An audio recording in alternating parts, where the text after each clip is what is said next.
అండి. హాయ్ అండి. Welcome to సునీతక్క. ఇంకా ఈరోజు వచ్చేసి మనము పెసరపప్పుతోని ఇంకా మనము పెసరట్టు వేస్తున్నాం అనమాట. తెలుసు కదా అందరికీ. పెసరపప్పుతోని ఇంకా నేను నైట్ నానబెట్టేసేసుకున్న పెసరపప్పు వచ్చేసి ఇది 1 గంట ముందు బియ్యం నానబెట్టుకుంటే సరిపోతుంది. అవి కొన్ని నానబెట్టేసేసుకున్న. అది రైస్ మన ఇష్టము, ఎక్కువ పెట్టని అవసరం లేదు. ఇంకా 2 కలిపేసేసి ఇంకా అందులో పచ్చిమిర్చి వేసేసి ఇంకా మిక్సీ పట్టేసేస్తున్నా. అందులో కొంచెం అల్లం వేసిన.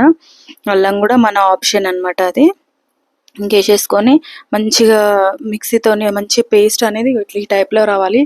ఈ తర్వాత ఇంకా మనం ప్యాన్ పెట్టేసేసుకొని దోశలు వేసేసుకుంటున్నా.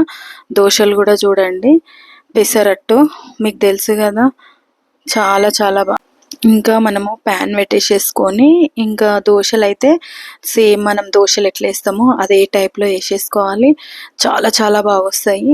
అసలు టేస్ట్ అయితే చాలా బాగా వచ్చినాయి. ఇంకా మనము లైట్గా జీలకర్ర వేసేసుకొని ఆనియన్ వేసేసుకున్నాను అనమాట. ఇంకా మీరైతే జీలకర్ర ఇష్టం లేని వాళ్ళు వేయకున్నా పర్వాలేదు, కానీ ఆనియన్ మాత్రం వేసుకోండి, ఎందుకంటే టేస్ట్ చాలా బాగుంది. ఇంకా జీలకర్ర కావాలంటే వేసుకోండి, లేకపోతే లేదు. ఆనియన్ వేసుకుంటే ఆ టేస్ట్ వేరే ఉంటుంది, ఆనియన్ వేసుకోకపోతే వేరే టేస్ట్ ఉంటుంది అనమాట.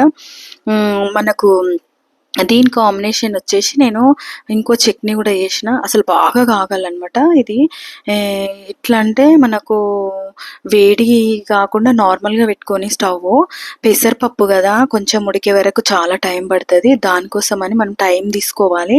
టైం తీసుకొనే మనం చేసుకోవాలన్నమాట, లేకపోతే ఇది మంచి కాలదు, పచ్చి పచ్చిగా ఉంటుంది. అందుకని చాలా టైం తీసుకున్నా నేను. చూడండి ఇప్పుడు మంచి గాలింది దోశ అనేది. ఈ టైప్లో బాగా వేగిన తర్వాతనే మంచి తీసేసుకోవాలి దోశ. ఎంత బాగా అయింది చూడండి. పెసరట్టు చాలా బాగా వచ్చింది. ఇంకా దీని కాంబినేషన్ ఏంది తెలుసా, మనకు అల్లం చట్నీ చేసిన నేను. అల్లం చట్నీ చాలా చాలా బాగుంటుంది. దీని కాంబినేషన్ వచ్చి అల్లం చట్నీ చేసుకొని తినండి, చాలా బాగుంటుంది. లింక్ వచ్చేసి అల్లం చట్నీ అనేది నేను డిస్క్రిప్షన్లో ఇస్తున్నా, చూడండి, చేయండి. చాలా బాగుంది అల్లం చట్నీ పెసరట్టు. చూడండి, చేయండి.